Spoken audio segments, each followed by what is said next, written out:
We are live. We are here doing punarvasu. I got incredibly sick last night. That's why I have these glasses on. I got so sick. It was horrible. Things are getting better. I can't tell if I'm cold or I'm hot. But we are getting through it. So let's talk about it. Punarvasu. I'm trying to make my way to Magha, nakshatra, where we find the fixed star Regulus. And if we know that the archangel that is tied to Regulus is Raphael. And Raphael means God is healed. So I'm making my way there. We have Unsteady coming out. Okay. I'm pacing a little bit. Okay. I would sit down, but I don't have my chair in here, and I can't go get it because I'm too weak to pick anything up. Punarvasu. This is my natal moon placement. It's ruled by Jupiter, and it is the one that casts no shadow. So if we look at the previous nakshatra, we had Ardra, which is the wailer, or the howler, or the person who had done wrong and gets confronted and is told that they have to pay for the wrong deeds that they have done. So that's where we get there. And then we get to, like, if you think of like a child that's done something wrong or something like that, and they get grounded or they get in trouble and they just start howling and crying and they're like, no, I can't believe this is happening to me. That's what Ardra symbolizes, right? And so what comes after a big blow up? What comes after a very heated explosion of emotion? Punarvasu is a bright sunny day. And this is going to be from 20 degrees of Gemini to 320 of Cancer sidereally. It is, that's just kind of like how it's leading into the next myth. But to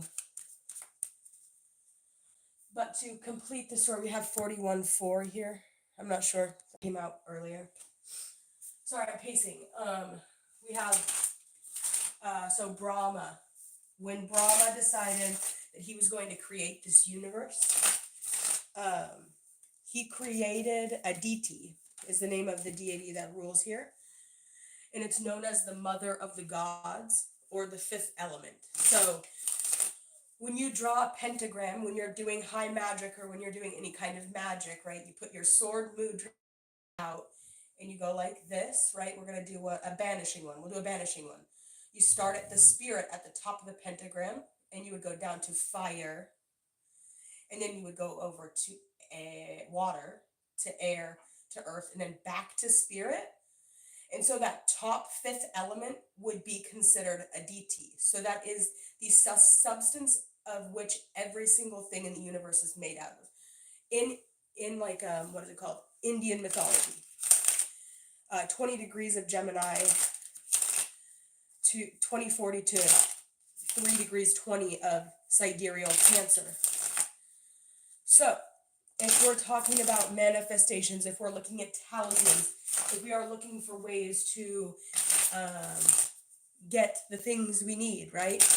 If we're trying to become famous, right? These are all the things that, this is occult studies, so this is what they're doing, this is how they're doing it.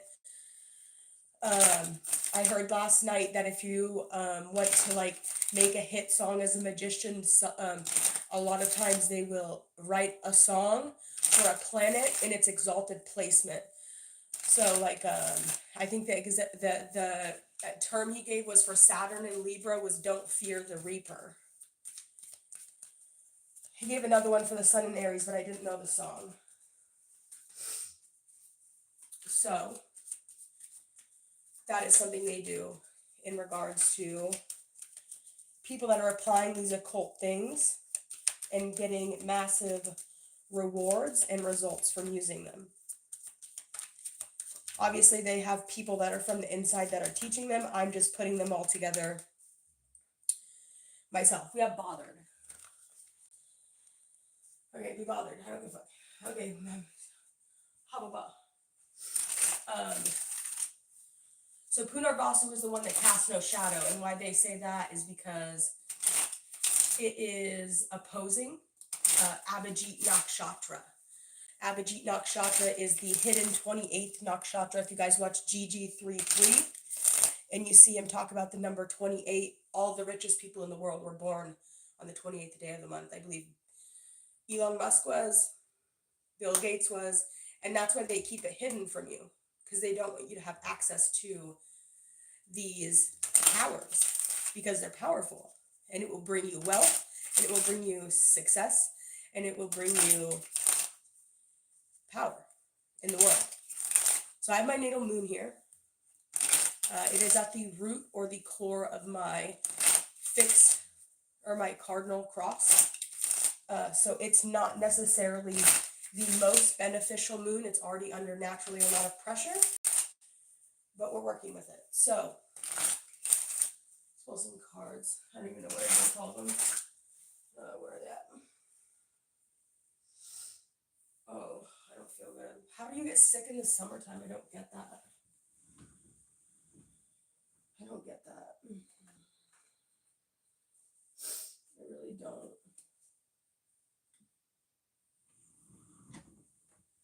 It's so stupid because I thought that I wasn't, like, I didn't get sick this winter. But I got sick now, so whatever. We're coming down here. Ooh. Stop doing that and go to church. Shut the fuck up. You go to church. I am church. I did my Sabbath.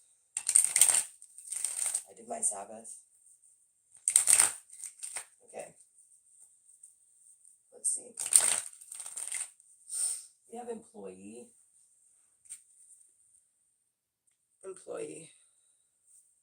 Worker, service. I've got a hole in my leggings. Service and consultation. All right, what is that about?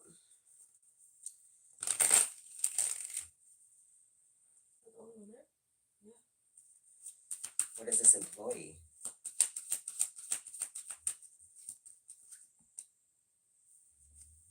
We have the sun, the hanged man, the ace of pentacles, and the magician. Oh. Okay. So we have the sun, Neptune, Earth, and Mercury. Okay. So the sun is going to bring light onto anything that it touches, right? The sun is going to push the boundaries of, that's what it does, right? If Saturn is putting boundaries and limits on things, the sun pushes those boundaries, right? The sun breaks those boundaries. It shines past those boundaries. So this could be talking about your potential, or the things you could be accomplishing, or the things you could be doing, right? You have to not be afraid to break the mold. You have to not be afraid to do something different. Have fun when you're doing it. Try a new perspective on something.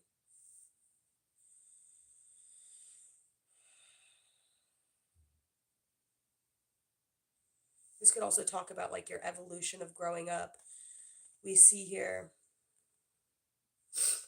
somebody could have made a sacrifice for you, or you're going to be asked to make a sacrifice in regards to your career, right? If you're an employee, which is the character card that was on the ground, are you selling your soul for a little bit of money, or are you living in your highest and truest means and pushing the boundaries? Or are you living a Saturnian life, right? Which do you want to be? Do you want to be Saturn and follow the rules all the time and do what you're supposed to do,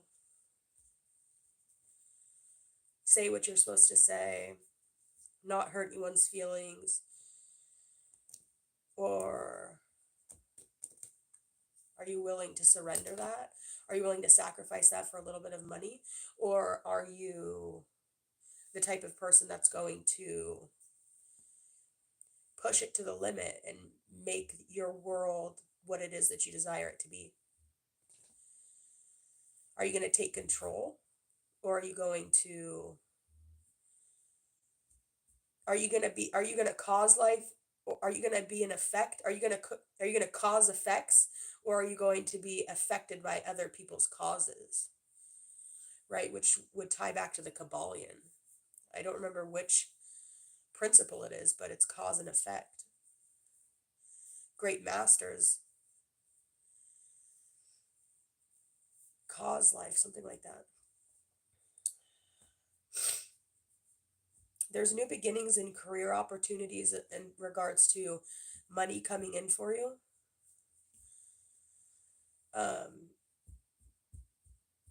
If you've been feeling tied up, or if you've been feeling held back in regards to maybe feeling like you're just like constantly in this spirituality stuff, and you're ready for a new beginning, you're ready to kind of reemerge, right? Maybe you had to go through a little bit of like an ego death, not necessarily a death, but like maybe a dimming down. I gotta get a tissue. Just a moment. Oh. Oh.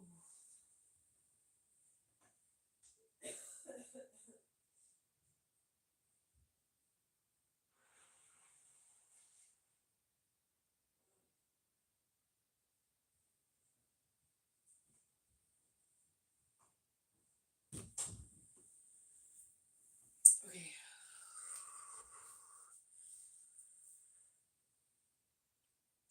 I need to look in this book that I have, called The Last Templar. They talk about in alchemy about like the humors of the body, which are things you have to purge from your system as you're going through this alchemical change, as you're going through your spiritual evolution. I know that stomach bile is one of them, and then like phlegm or mucus is another one of them, and they all tie to a certain overindulgence or a certain purging of some sort of humor, is what they call it in alchemy, from your body. So there's something that's being released, something that you're sacrificing, or some part of you that is breaking loose in regards to being able to create these new manifestations for you with the magician as well. So don't fight what it is that you're going through. Allow it to happen. It's okay to cry. It's okay to be emotional. Things will get better. The sun will come out tomorrow, is what I'm feeling. I believe it's like the sound of music, right? Or something like that.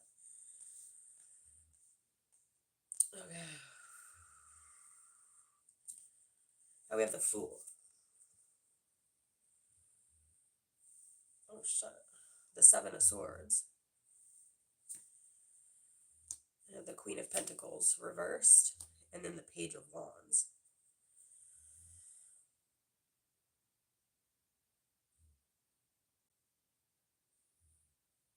Don't be so obsessed with your status, right? You have to allow yourself to just kind of be nobody, right? Who gives a fuck? I don't think that sometimes you don't really realize like the freedom that you have when you have less, right? Sometimes having less is really so much more. Even if it's in regard, let's just use YouTube as an example. All right. This is my channel. There's 2 people watching right now, right? But if we were to be having, say, 2,000 people watching, I wouldn't have the same creative freedom as I do now. I could do anything I wanted. I could stand up right now and do a cartwheel.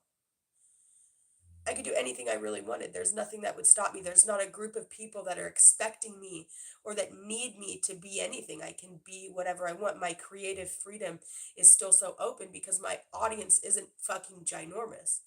And I think that there's a sort of freedom and bliss within that we always are striving and seeking to be more popular, more this, more eyes, more attention. When we do that, I feel like we really lose track of what it is that the whole purpose of all this really is, and that's just to like have fun. To have fun. right? It's not necessarily about being here for a long time or making a career out of this. It's literally just to have fun. And that's it. That's the truth, right? It's a card game. It's not meant to be so serious. Everybody's taking it so fucking serious all the time. You can see the Ten of Pentacles, the Queen of Swords reversed, and the Knight of Wands. That's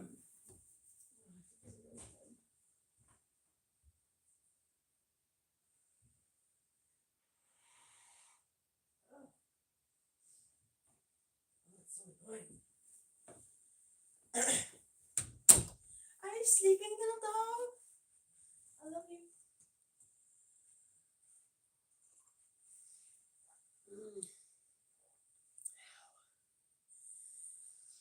I hate being sick. Okay. You want to be Pluto? Go watch Tom Cardy, Dwarf Planet. Stop watching me right now. Go look that up. It is so funny. It's hilarious. Tom Cardy, Dwarf Planet. Something like that. It'll come up. So fucking funny. You'll be busting up laughing. He's so hilarious. Perception check is really good, and also HYCB. Have you checked your butthole? Oh, so funny. Alright, guys, I think that's all I got. Be really cautious, though, about what you are attempting to manifest, what you're communicating and what you're saying. Or what you've said in the past. Keep in mind of that, because it could hit at the last second, right? The Tower card talks about Venus and Mercury, right? The coming together of Venus and Mercury, and put the entire picture aside because that's nothing, right? I was actually doing some research about Mercury and Taurus, and Mercury and Taurus is some of the most intelligent people in the entire zodiac, right? It talks about like serious geniuses, and when they're talking about the word arcana, they're talking about secrets, right? So the minor arcana is minor secrets, and the major arcana is big secrets. And when we look at Mercury and Taurus, we're looking at some of the most intelligent people in the world. But it has this picture right here, Mercury and Taurus. And I think that that's a secret, and I think that that's a trick, right? I think that Mercury and Taurus is actually extremely good. And I think that a lot of times they're some of the most intelligent people ever there, but they will challenge. There's almost like there's a challenging energy. Anyways, let's get a little bit more into what punarvasu means. I think they liked the video. It's pretty funny. It's pretty funny. So let's pull this out just so we can read it and see what we have going on here. So the 27 nakshatras, we're going to pull up punarvasu.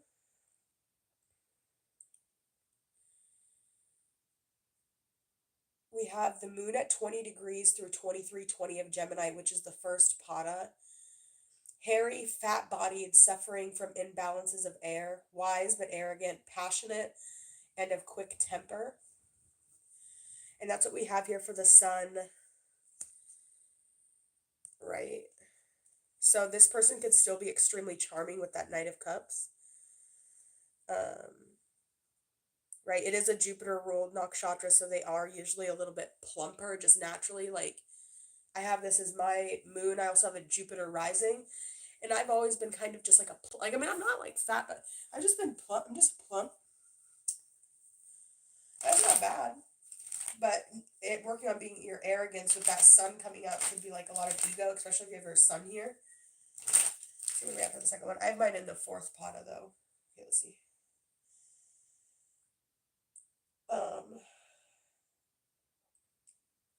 So 2320 to 2640 in Gemini, of good habits, able to protect one's brethren, clever in work, religious, and of bilious temper. I don't know what that means. I would say maybe like astute or like calm. With these were the cards that we pulled for the third pada. And that was the Hanged Man upright, the Seven of Swords, and the Hermit in reverse. I feel like it's giving me like the kind of person that's like religious, but only on Sundays, right? Not necessarily somebody that's religious all the time, but just, right? Like they think it's going to save their soul or something. No, it's not. Okay. The third pada, we have greedy, hypocritical, poetic, good longevity, and we have dental problems here with the Ace of Pentacles, the Queen of Pentacles in reverse, and the Devil in reverse. You could be receiving something about like being able to get money to pay for something that you've been needing, an asset in regards to whether it's dental work.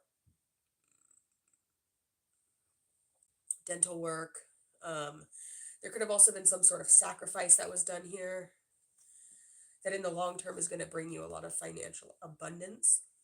Check my previous uploaded video you would want to watch before the sacrificial altar, and then on my live playlist it is above the sacrificial altar for more information on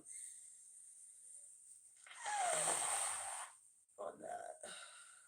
All right. And then for the fourth pada, this is where I have my moon. We have 0 degrees to 3 degrees, 20 of Cancer, liked by the opposite sex, handsome, and a good speaker, which would make sense with that. Just be cautious about, you know, putting your foot in your mouth or saying something you didn't mean. But you are definitely there in that sweet spot. In all of the Jupiter ruled nakshatras, they're all going to be bridging air to water. And it's going to be the first three pada, so the first 9 degrees of the nakshatra is going to be in the sign of the air signs, and then the last pada is going to be, our last little 3 degree section will be in the water signs. And if you have a planet in those placements, I know it's very detailed and very precise. It's extremely, extremely beneficial. Like that's when you get good Jupiter, right? If you have Jupiter within those 6 degrees of anywhere in your natal chart, those are the degrees you want. Those are where you will get here's a car. You'll get the Oprah energy, right? You'll get the big blessings of Jupiter energy, right? And if you're a woman, you have to understand like the way of being a Jupiter woman, okay? Jupiter women,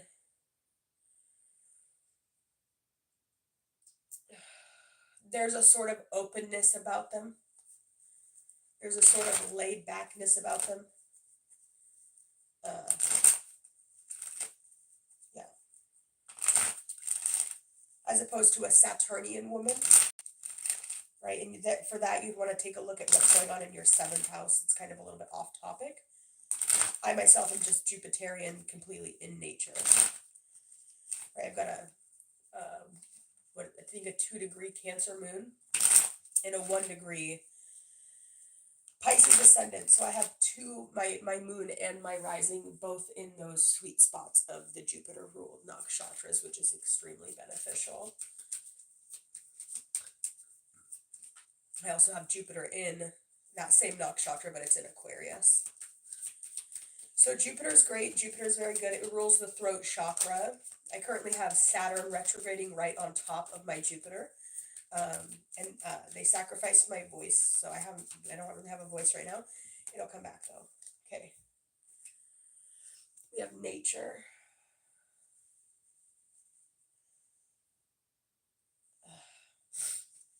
We have taking chances. We have perspective. And we have shopping. I love when that shopping card comes out for the last pada, bitch. It came out like that for fucking, what's it called? This came out, the same exact card came out for the 4th pada of Pruvabahapadra, which is that nakshatra I was just talking about. Fourth pot is shopping, okay? Yeah. Yeah. It's a shopping kind of energy, right? It's a spoiled kind of energy. It's a shopping kind of energy. That's what it is. It's a fucking like, what do you want? It's yours, no problem. Perspective, taking chances, nature, and employee. I have to go get some tea because my throat hurts, my voice hurts. We do have the Chariot in reverse, the Four of Wands in reverse, and Judgment in the upright. What's that about? And the Knight of Cups in reverse.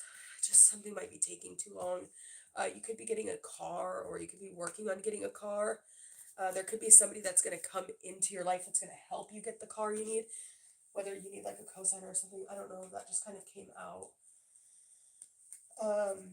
And also there could be something about like inheritances coming through with that shopping card. I don't know if there's like somebody that likes to take you shopping, like a relative or something. I feel like you're going to be getting your things are going to be opening up for you.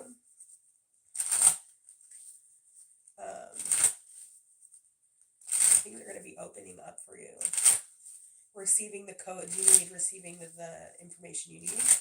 People are dying to talk to you. People are dying to spend time with you, to reunite with you, to rekindle with you, especially if it has anything to do with family, grandparents, brothers, sisters, cousins, stuff like that. There's a big nostalgic feeling about the way things used to be when things were all united and together. And people want to know why you left or why you're not here, I guess, or if you ended up leaving. Daddy wasn't there. To change my underwear. I gotta go. That was Austin Powers. Bye, guys.